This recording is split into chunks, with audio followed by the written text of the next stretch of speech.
Hello friends, welcome back to my channel Karthik Telugu news. Friends, ఇవాళ వర్షాలకు సంబంధించి మరొక ఇంపార్టెంట్ అప్డేట్ న్యూస్ అయితే రావడం జరిగింది. దీని గురించి మరిన్ని విషయాలు ఈ వీడియోలో తెలుసుకుందాం. పసిఫిక్ మహాసముద్రంలో ఏర్పడిన వాతావరణ వ్యవస్థ ప్రస్తుతం బంగాళాఖాతం వైపు పయనిస్తున్నట్లు భారత వాతావరణ శాఖ వెల్లడించింది.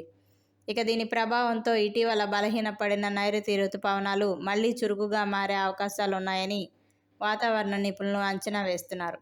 బంగాళాఖాతంలో సముద్రపు గాలులు బలపడడంతో దట్టమైన మేఘాలు ఏర్పడి రానున్న 2-3 రోజుల్లో అల్పపీడనం ఏర్పడే అవకాశం ఉందని అధికారులు వెల్లడించారు. ఈ అల్పపీడనం క్రమంగా ఒడిశా, పశ్చిమ బెంగాల్ తీరాల వైపు కదులుతూ తూర్పు భారతదేశంలో విస్తృత వర్షాలకు కారణమవుతుందని అధికారులు పేర్కొన్నారు. ఇక జూలై మొదటి వారంలోనే దేశవ్యాప్తంగా విస్తారంగా వర్షాలు కురిసినప్పటికీ ఆ తర్వాత రుతుపవనాల్లో స్తబ్దత నెలకొని వర్షపాతం గణనీయంగా తగ్గిపోయింది. ఫలితంగా అనేక ప్రాంతాల్లో ఉష్ణోగ్రతలు పెరిగి ఎండల తీవ్రత అధికమైంది. ఇక ఈ నేపథ్యంలోనే బంగాళాఖాతంలో చోటు చేసుకుంటున్న తాజా వాతావరణ మార్పులు ఉపశమనం కలిగించే అవకాశం ఉందని వాతావరణ శాఖ అధికారులు వెల్లడించారు. ముఖ్యంగా తెలంగాణ, ఉత్తర పశ్చిమ జిల్లాల్లో వర్షాలు కురిసే అవకాశాలు ఎక్కువగా ఉన్నాయని వెల్లడించారు. నేటి నుంచి ప్రారంభమయ్యే వర్షాలు గురువారం నాటికి మరింత జోరందుకుని జూలై 19 వరకు కొనసాగవచ్చని అంచనా వేస్తున్నారు.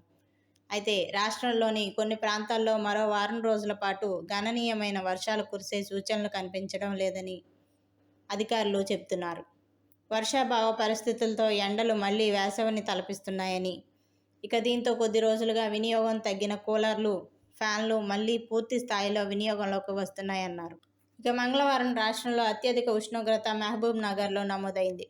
అక్కడ సాధారణం కంటే 6.9 డిగ్రీల సెల్సియస్ అధికంగా 38.5 డిగ్రీల ఉష్ణోగ్రత నమోదైంది. హైదరాబాద్లో 35.6 డిగ్రీలు, ఖమ్మంలో 36.4 డిగ్రీల సెల్సియస్ ఉష్ణోగ్రతలు నమోదయ్యాయి. ఇక జూన్ 1 నుంచి ఇప్పటి వరకు తెలంగాణలో 214.4 మిల్లీలీటర్ల వర్షపాతం నమోదవ్వాల్సి ఉండగా కేవలం 154 మిల్లీమీటర్ల వర్షపాతం మాత్రమే కురిసింది. ఇక దీంతో రాష్ట్రంలో వర్షపాతం లోటు 28% చేరుకుంది.